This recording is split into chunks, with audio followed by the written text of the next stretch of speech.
Hello everyone, welcome back to our YouTube channel. हम second unit जो है वो ऑलमोस्ट कंप्लीट कर चुके हैं, तो आइए कंटिन्यू करते हैं। आपके इन टेक्स्ट के जो क्वेश्चन आंसर जो हैं वो हमने पहले 5 क्वेश्चन कर रखे हैं पिछले वीडियोस में। आगे 6 क्वेश्चन से हम शुरू करते हैं, तो कोशिश करेंगे कि इस वीडियो में हम ज्यादा से ज्यादा इन टेक्स्ट के क्वेश्चन को कवर कर पाए। ठीक है, तो आइए शुरू करते हैं। आपका 6th क्वेश्चन जो है वो है H2S is a toxic gas with rotten egg like smell। Hydrogen sulphide एक टॉक्सिक गैस है जो कि रोटन एग, सड़े हुए अंडे जैसी उसकी स्मेल होती है। यूज फॉर क्वांटिटेटिव और qualitative analysis if the solubility of hydrogen sulphide in water is 0.195 m। देखिए हमें यहाँ पे सोल्युबिलिटी दी गई है कितनी, 0.195 और साथ में लिखा गया छोटा m। स्मॉल m जो है वो डिनोट करेगा आपका मोल्स को। ठीक है, मतलब कि ये आपकी मोलैलिटी है कि एक इतने मोल्स जो है वो 1 किलोग्राम सोलवेंट के अंदर डिसॉल्व्ड है। ठीक है, अब देखिए ये तो होगी, इसका मतलब जो है वो आई होप कि आपको समझ में आ गया कि 0.195 मोल्स जो है वो डिसॉल्व्ड है 1 किलोग्राम ऑफ वाटर के अंदर। ठीक है, अब देखिए हमसे पूछा गया है कैलकुलेट हेनरी लॉ कांस्टेंट, मतलब कि के एच की जो वैल्यू है वो हमें निकालनी है। ठीक है, अब देखिए हमें के एच जो है वो कहां पे पढ़ा था, हेनरी लॉ कांस्टेंट है ये, तो हेनरी लॉ के अंदर पढ़ा था, ऑब्वियस सी बात है। तो हम क्या लिख सकते हैं कि P इज इक्वल टू के एच इंटू x2।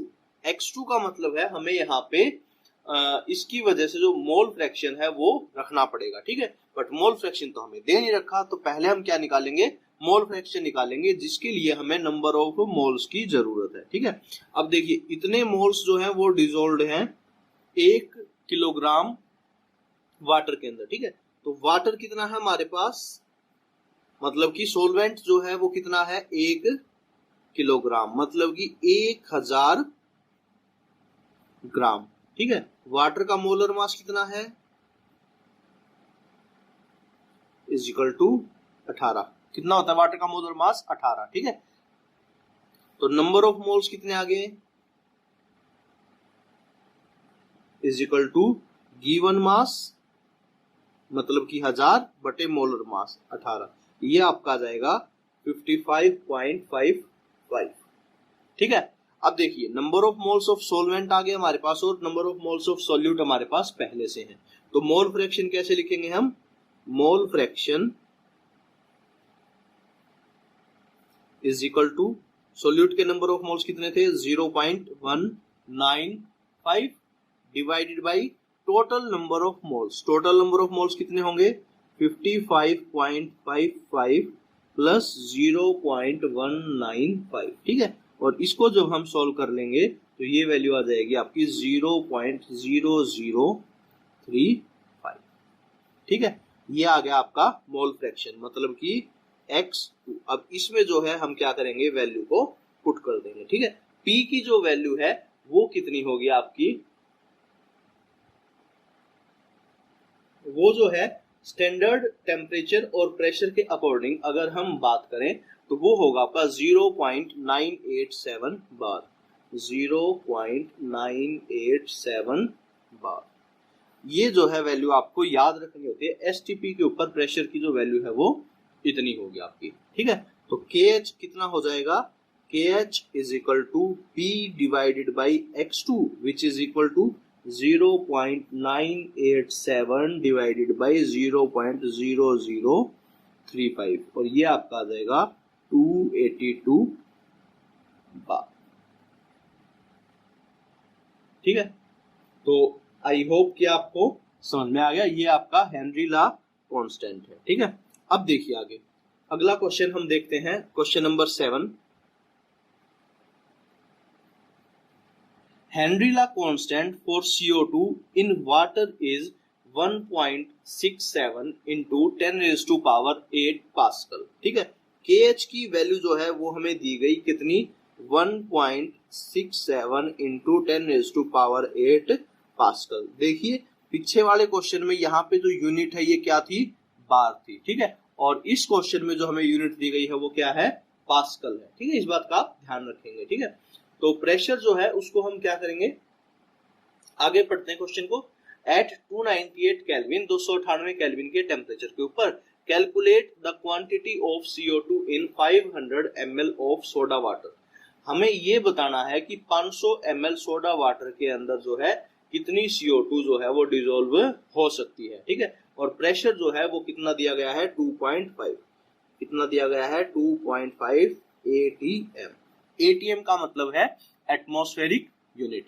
अब देखिए ये जो दोनों यूनिट है, ये तो पास्कल था आपका और नीचे जो है वो ATM में दिया गया है, तो हमें क्या करना पड़ेगा, इन यूनिट्स को सेम करना पड़ेगा, ठीक है। तो उसके लिए हम क्या करेंगे, 2.5 इंटू 101.325 इंटू 10⁻³ पास्कल। ये आपका पैटर्न है, तरीका है, अगर हमें ATM एटमॉस्फेरिक यूनिट को पास्कल्स में चेंज करना हो, ठीक है। तो ये जो है ये आपका आ जाएगा 2.5 इंटू 10⁻⁵, क्योंकि 2.53 आएगा वैसे ये, ठीक है, इंटू 10⁻⁵ पास्कल, ठीक है। अब देखिए हम इससे क्या निकाल सकते हैं, X2 निकाल सकते हैं, मोल फ्रैक्शन निकाल सकते हैं, ठीक है। देखिए इस साइड कंटिन्यू करते हैं। हमें ये पता है कि pressure is equal to KH into X2। Pressure जो है वो हमारे पास है 2.533 इज इक्वल टू KH की वैल्यू हमारे पास है 1.67 और इंटू 10⁸ और इसके साथ मल्टीप्लाई में था 10⁻³ मल्टीप्लाइड बाई x2, ठीक है। तो हम क्या कर लेंगे, x2 को सोल्व कर लेंगे। x2 की वैल्यू आ जाएगी आपकी 2.53 मल्टीप्लाइड बाई 10⁻⁵ और डिवाइडेड बाई 1.67 इंटू 10⁻⁻, यहाँ पे भी थोड़ी सी गलती हो गई आपकी, ये हाँ 5 था, ये 5 आएगा, ठीक है, इंटू 10⁻⁸ और ये जो है आपका आ जाएगा फाइनली 1.517 इंटू 10⁻⁻3, ठीक है। अब देखिए मोल्स ऑफ वाटर,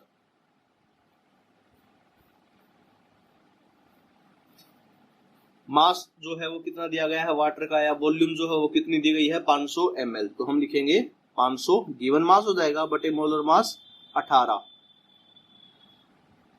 ठीक है। तो ये जो आपका आ जाएगा 27.78 मोल्स। मोल्स ऑफ वाटर हमारे पास आ गए। अगर हमें मोल फ्रैक्शन निकालना है तो X2 क्या होगा, N1 divided by N1 plus N2, ठीक है। X2 है तो X2 लिखना पड़ेगा हमें यहाँ पे, और ये भी 2, ठीक है। देखते हैं N2 डिवाइड बाई N1 की वैल्यू कितनी है, 27.78, क्योंकि ये सोलवेंट है हमारा, प्लस N2 और ये वैल्यू कितनी आई हमारी 1.517 इंटू 10⁻⁻3, ठीक है। तो अब N2 की वैल्यू जो है हम इतने पार्ट से सोल्व कर सकते हैं, ठीक है। तो ये आपका आ जाएगा N2 is equal to 0.0419 plus 0.0015 N2, ठीक है। अब देखिए हमें N2 निकालना, तो इस पार्ट को हम क्या करेंगे, इस तरफ इसको हमने सोल्व कर लिया, ठीक है, क्रॉस मल्टीप्लाई करने के बाद। तो ये जो आपका आ जाएगा N2 into 0.9985 is equal to 0.0419। जब इस फैक्टर को इस तरफ लेके आएंगे, सब्ट्रैक्ट करेंगे तो आपका ये बचेगा, ठीक है। तो N2 की वैल्यू आ जाएगी 0.0419 डिवाइडेड बाई 0.9985। तो ये आपका आंसर बन जाएगा 0.0420, number of moles of solute आ गया आपका। ठीक है, अब देखिए हमें तो ग्राम्स में निकालना है आंसर। ठीक है, ये आपका मोल्स आया है। ठीक है, तो हम क्या करेंगे, मास निकालने के लिए 0.420 तो इसके मोल्स हैं। एक मोल का मास कितना होता है कार्बन डाइऑक्साइड का, 44। ठीक है, तो ये कितना आंसर आ जाएगा आपका 1.85 ग्राम। इसका मतलब क्या होगा कि 500 ml के अंदर हमें कितनी वॉल्यूम दी गई थी, 500 ml के अंदर, कि अगर हम 500 ml पानी के अंदर 1.85 gram carbon dioxide gas dissolve करते हैं तो उसकी वजह से जो प्रेशर लगेगा वो 2.5 एटमॉस्फेरिक यूनिट होगा। और क्योंकि उसका हेनरी लॉ कांस्टेंट जो है इतना हमें दिया गया था। ठीक है, देखिए यहाँ पे।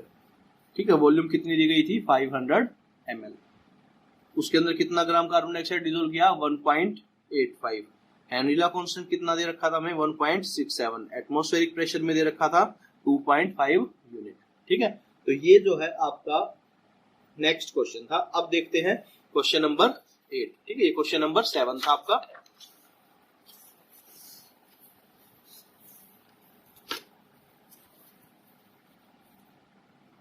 होप कि आपको दिखाई दे रहा हो, क्वेश्चन नंबर 8। ठीक है, देखिए द वेपर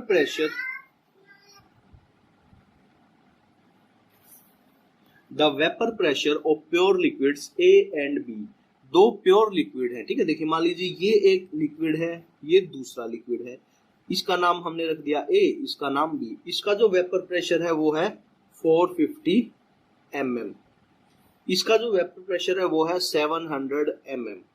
ठीक है, इन दोनों को क्या कर दिया हमने, मिक्स कर दिया। ठीक है, और जब इन दोनों को मिक्स किया इस दूसरे कंटेनर के अंदर तो इसका जो वेपर प्रेशर है वो हो गया 600 mm of Hg।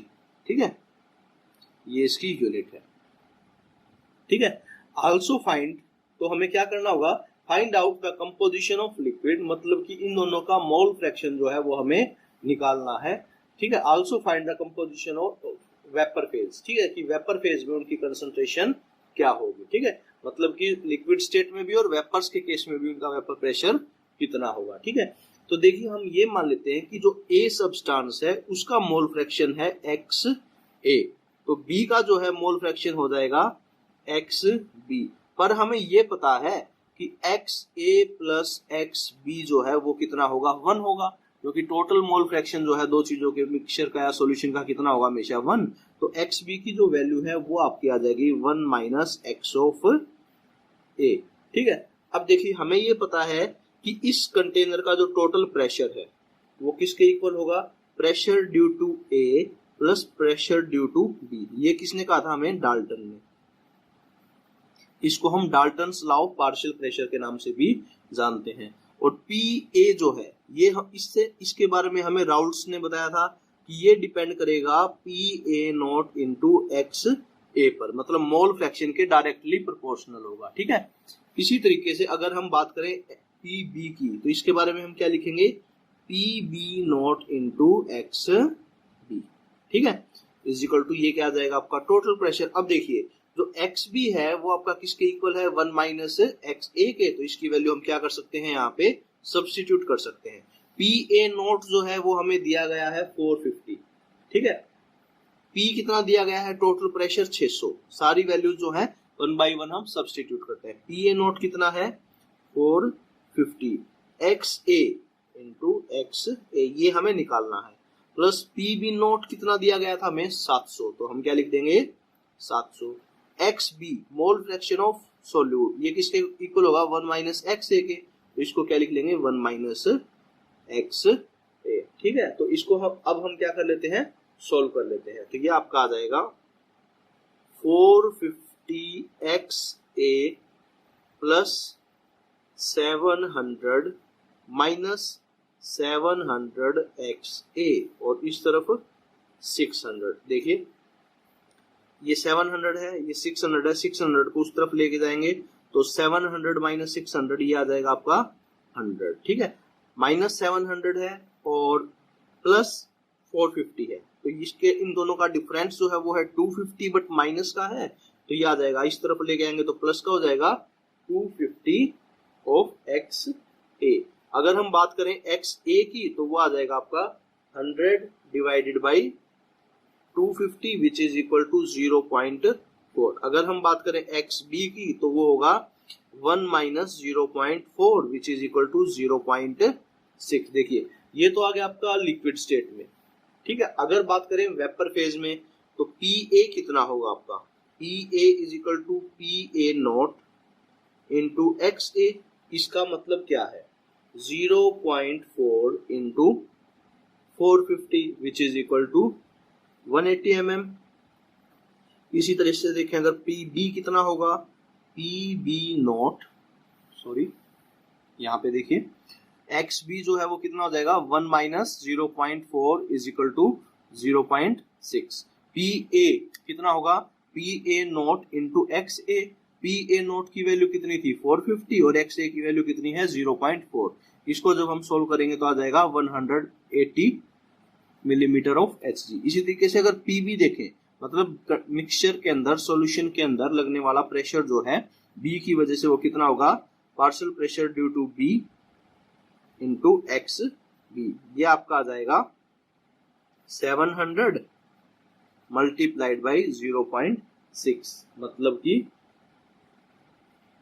420 mm of H G, ये भी ऑफ एच जी, ठीक है। ये आगे इनका वेपर प्रेशर, ठीक है। अब देखिए टोटल वेपर प्रेशर कितना है,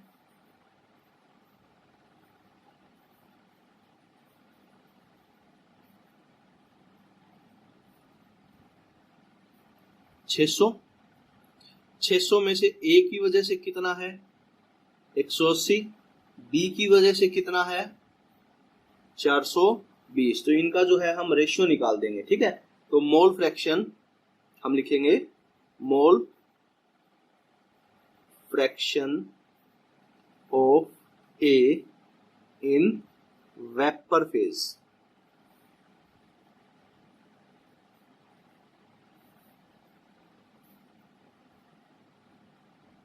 is equal to 180 divided by total कितना है 600।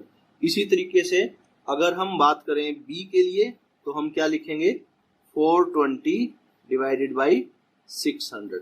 ये जो फर्स्ट है ये आपका आ जाएगा 0.3 और ये आपका आ जाएगा 0.7, ठीक है। तो ये जो आपके 3 क्वेश्चन हो गए यहाँ तक, सॉरी 6, 7, 8, हाँ 3 क्वेश्चन हो गए। अगला क्वेश्चन देखिए, क्वेश्चन नंबर 9, ठीक है। आई होप कि आपको समझ में आ रहा है, ठीक है। अगर नहीं आ रहा तो आप कमेंट बॉक्स में कमेंट करके पूछ सकते हैं या वीडियो को दोबारा से देख सकते हैं, ठीक है। Vapour pressure of pure water at 298 kelvin is 23.8 millimetre Hg। Pure water का वेपर प्रेशर जो है वो कितना है 23.8 millimetre Hg। 50 gram of urea, 50 gram urea जो है वो डिसोल्व किया गया है 850 ग्राम वाटर के अंदर। देखिए 50 ग्राम यूरिया, ठीक है। यूरिया जो है उसका फॉर्मूला NH2CO NH2।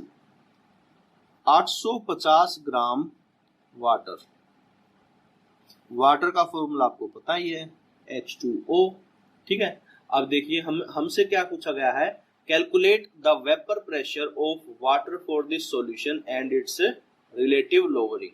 हमसे मोल फ्रैक्शन पूछा गया है क्योंकि देखिए हमें क्या करना पड़ेगा, calculate the vapour pressure of water. अगर वाटर का वेपर प्रेशर निकालना है तो क्या करना पड़ेगा, हमें मोल फ्रैक्शन की जरूरत पड़ेगी और साथ में क्या पूछा गया है उसकी रिलेटिव लोअरिंग भी, ठीक है। तो रिलेटिव लोअरिंग जो है वो किसके प्रोपोर्शनल थी, आपकी मोल फ्रैक्शन के प्रोपोर्शनल थी, ठीक है।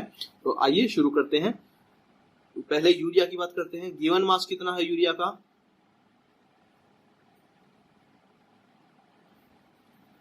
50 ग्राम। मोलर मास कितना है, मोलर मास हमने एक बार यूरिया का पहले भी निकाला था 60 आया था, ठीक है।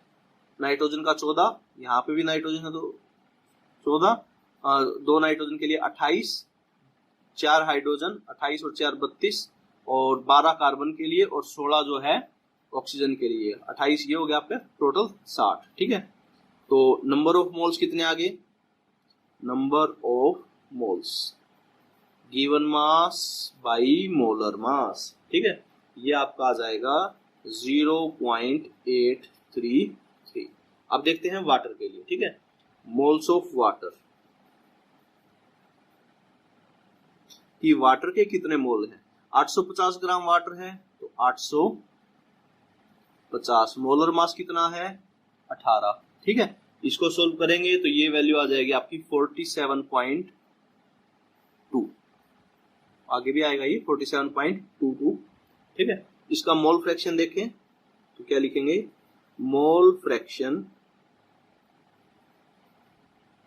ऑफ यूरिया, यूरिया का मोल फ्रैक्शन कितना होगा, is equal to number of moles of urea 0.833 divided by total number of moles, total number of moles means 0.833 plus 47.22, ठीक है। ये जो वैल्यू है आपकी ये आ जाएगी 0.0173, ठीक है। ये आ गया आपका मोल फ्रैक्शन यूरिया का। अब देखिए हमें रिलेटिव लोवरिंग का जो आर्टिकल है वो हम पहले पढ़ चुके हैं कि जो रिलेटिव लोवरिंग है उसका जो एक्सप्रेशन है वो डायरेक्टली इक्वल होगा मोल फ्रैक्शन के, ठीक है।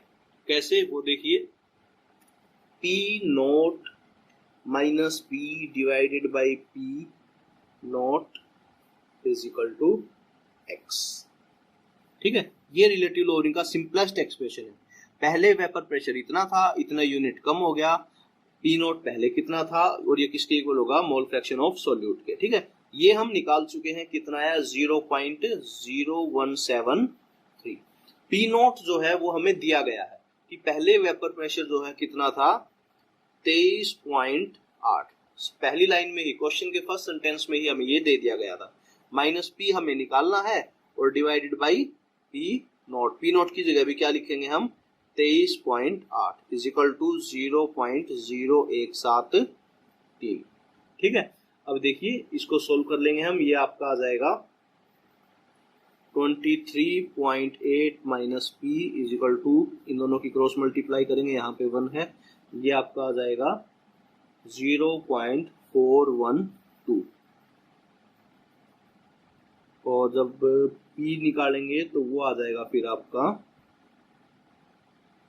23.39, ठीक है। तो ये आ गया आपका वेपर प्रेशर और उसकी लोवरिंग, ठीक है।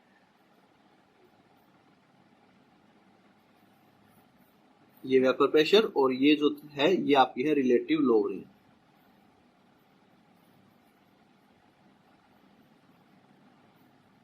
अब देखिए क्वेश्चन नंबर 10,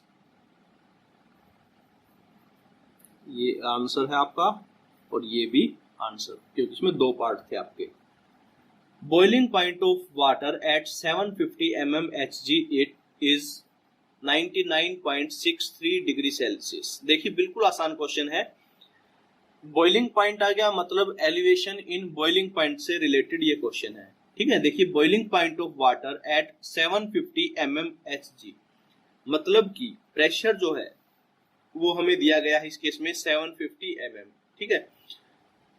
वाटर है, बॉइलिंग पॉइंट दिया गया 99.63, बट हमें पता है कि वाटर का बॉइलिंग पॉइंट जो है वो कितना होता है 100 डिग्री सेल्सियस, दिया गया कितना है 99.63, ठीक है।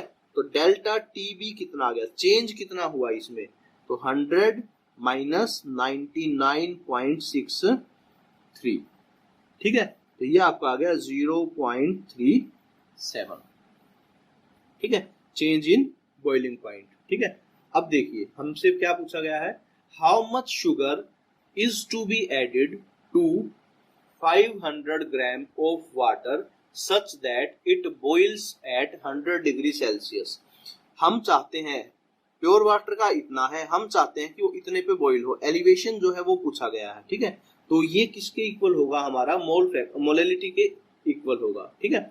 तो देखते हैं, MB का एक्सप्रेशन हमने किया था कि मोलर मास जो है वो कैसे निकालेंगे, या डेल्टा टीबी का एक्सप्रेशन जो है वो भी आप फॉलो कर सकते हैं। तो ये हम लिख लेते हैं KB into 100 into WB divided by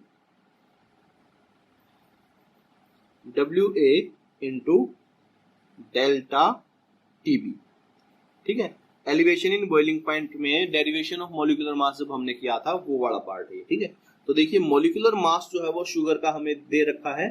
ठीक है, वो है 342। ठीक है, Kb की जो वैल्यू है वो दे रखी है हमें शुगर के केस में, जो एक पीछे आपका एक्सरसाइज में या चैप्टर के अंदर टेबल है वहां से आप इस वैल्यू को ले सकते हैं। ये वैल्यू है 0.522, सॉरी यहाँ पे 1000 आएगा, इंटू 1000 इंटू WB। ये हमें निकालना है। देखिए कि कितने ग्राम सोल्यूट की हमें जरूरत है, कितने ग्राम सोलवेंट के अंदर, 500 के अंदर। ठीक है, तो यहाँ पे क्या जाएगा आपका 500 और मल्टीप्लाइड बाई 0.37। ठीक है, अब देखिए हमें क्या निकालना है, ये निकालना है, तो इसको यहाँ पे रखेंगे, बाकी सारी चीजों को हम क्या करेंगे दूसरी साइड ट्रांसफर करेंगे। तो क्या आ जाएगा आपका, देखिए 342 into 500 into 0.37 divided by 0.522 into 1000। ठीक है, और इस तरफ बच गया आपका WB, मतलब कि मास ऑफ सोल्यूट। और जब आप इस पूरे फैक्टर को सोल्व कर लोगे तो ये आपका आ जाएगा 121.7 ग्राम।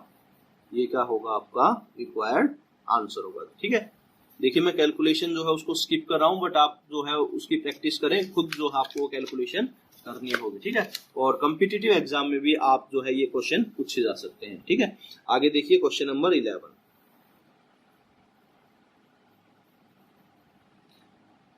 Calculate the mass of ascorbic acid. हमें एस्कॉर्बिक एसिड का मास निकालना है। ठीक है, एस्कॉर्बिक एसिड का जो फॉर्मूला है वो हमें दिया गया है, जिसको विटामिन C भी कहा जाता है, C6H8O6। ठीक है, to be dissolved in 75 gram of acetic acid. 75 gram acetic acid के अंदर हमें क्या करना है, इसको डिसॉल्व करना है। To lower its melting point by, ताकि उसका जो मेल्टिंग पॉइंट है वो क्या हो जाए, कम हो जाए 1.5 डिग्री सेल्सियस। मतलब कि डिप्रेशन हमें दे दिया गया डेल्टा TF। ठीक है, डिप्रेशन इन फ्रीजिंग पॉइंट समझ लीजिए, मेल्टिंग पॉइंट समझ लीजिए, कितना दे दिया गया 1.5 डिग्री सेल्सियस। ठीक है, मोलर मास हम निकाल लेते हैं, कितना आएगा एस्कॉर्बिक एसिड का, कितने कार्बन है 6, 1 मोल का 12 प्लस 8 गुणा 1 प्लस 6 गुणा 16। इसको सॉल्व करेंगे हम, ये आ जाएगा आपका 176। ठीक है, कैपिटल M आ गया आपका। डिप्रेशन इन फ्रीजिंग पॉइंट के एक्सप्रेशन को जब देखें तो क्या मिलेगा वहां से, KF इंटू 1000 इंटू WB या W2 भी आप लिख सकते हैं, divided by WA and multiplied by delta TF। ठीक है, डायरेक्ट आप वैल्यू पुट करेंगे सारी। M की वैल्यू आई आपकी 176, which is equal to KF जो है, अगेन आप जो है टेबल से उठा लेंगे इसकी वैल्यू को। ये वैल्यू है आपकी 3.9 इंटू 1000 इंटू WB की जो वैल्यू है, KF की वैल्यू जो इस क्वेश्चन में दे भी रखी है साथ में, WB जो है वो हमें निकालना है कि कितने ग्राम सोल्यूट की जरूरत होगी। नीचे 75 ग्राम के अंदर हमें डिसॉल्व करना है, और मल्टीप्लाइड बाय डेल्टा TF जो है वो दे रखा था 1.5। ठीक है, तो इसमें भी देखिए हमें WB ही निकालना है, मतलब कि मास ऑफ सोल्यूट ही निकालना है। तो हम क्या करेंगे, इसको आगे लिखेंगे, WB इज इक्वल टू 176, पहले से वहीं पे था, इसके मल्टीप्लाई में आ जाएगा 75 इंटू 1.5 डिवाइडेड बाई 3.9 मल्टीप्लाई में था तो डिवाइड में, और मल्टीप्लाइड में 1000। ठीक है, ये वैल्यू आ जाएगी आपकी 5.08 ग्राम। ठीक है, तो ये है आपका क्वेश्चन नंबर 11। ठीक है, देखिए अब एक क्वेश्चन और है आपका इन टेक्स्ट का, क्वेश्चन नंबर 12, ये कर लेते हैं। क्वेश्चन नंबर 12, ठीक है, calculate the osmotic pressure in pascals. हमें ऑस्मोटिक प्रेशर निकालना है पास्कल्स में, exerted by solution prepared by dissolving 1.0 gram of polymer of a mass, polymer का मास दिया गया है 185,000, इतने मास को, ये क्या है, मास है, ठीक है, डिसोल्व किया कितने के अंदर, 450 ml ऑफ H2O के अंदर, ठीक है। टेम्परेचर जो है वो दे रखा है कितना, 37 डिग्री सेल्सियस, 37 डिग्री सेल्सियस। अब देखिए बिल्कुल आसान क्वेश्चन है ये। पाई इज इक्वल टू हमने पढ़ा था CRT, C का मतलब क्या था, N/V, और R और इनटू में T। अब देखिए टेम्परेचर जो है वो हमें डिग्री सेल्सियस में दिया गया है, हमें क्या करना पड़ेगा, इसको सबसे पहले केल्विन में चेंज करना पड़ेगा। कैसे, 273 के अंदर इसको ऐड कर देंगे, ये आ जाएगा आपका 310 केल्विन, ठीक है। पाई की वैल्यू देखिए, pi is equal to N, number of moles. Number of moles कैसे निकालेंगे, given mass divide by molar mass, ठीक है। गिवन मास कितना है 1, डिवाइड बाई मोलर मास कितना दे रखा है 185,000, नंबर ऑफ मोल्स हो गए। वॉल्यूम कितनी है 450 ml, तो हम क्या लिखेंगे इसके डिवाइड में 450, बट ये मिलीलीटर में है, इसको हमें किस में कन्वर्ट करना पड़ेगा, लीटर में, इसकी वजह से इसके अपॉन में क्या आ जाएगा 1000, ठीक है। तो ये तो हो गया N, ये हो गया आपका V। R की जगह हम क्या लिखेंगे 8.314 इंटू 10⁻3, ठीक है। ये जो 10⁻3 है, जो हमने इसकी यूनिट की पास्कल वाली यूनिट में जब इसको लेके आए उस वजह से है, ठीक है। टेम्परेचर कितना है 310, तो इसको रीअरेंज कर लेते हैं, 1 डिवाइडेड बाई 185,000 मल्टीप्लाइड बाई 450, 1000 है, ये कहाँ चला जाएगा ऊपर, तो ये आपका हो जाएगा 1000, और मल्टीप्लाइड बाई 8.314 इंटू 10⁻³ इंटू 310, और इसको जब हम सोल्व कर लेंगे तो ये आपका आ जाएगा 30.96 पास्कल, ठीक है। तो आई होप कि आपको सारे क्वेश्चंस जो हैं वो समझ में आए, ठीक है। Thank you.